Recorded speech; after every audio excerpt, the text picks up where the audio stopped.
સરસવના દાણા જેટલી પેટમાં રહેલી પતરી જો તને ત્રાહીમામ પોકારાવતી હોય તો એટલો વિચાર કરજે કે 2 કિલોનો 9 મહિના સુધી તેને પેટમાં લઈને તારી માં કેમ ફરી હશે. નાનો હતો ને ત્યારે માની પથારી ભીંજવતો હતો, મોટો થઈને માની આંખ ભીંજવે છે. વાહ દીકરા વાહ, તને માને ભીનાશમાં રાખવાની ટેવ પડી ગઈ છે.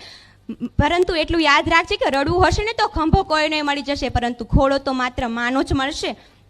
અત્યારે જીવતા મા બાપને ચૂપ કરે છે અને મર્યા પછી તેમના ફોટાને ધૂપ કરે છે. કેવી કરુણતા! મંદિરની શોભા ભગવાન છે ને તો ઘરની શોભા માતા પિતા છે. તેના ચરણોમાં રહેવું ને એ જ આપણા માટે વરદાન છે. માતા પિતાને કોઈ દિવસ ના રડાવતા સાહેબ, કારણ કે તેના એક આંસુનું ટીપું દુનિયા ડૂબાવી દે છે.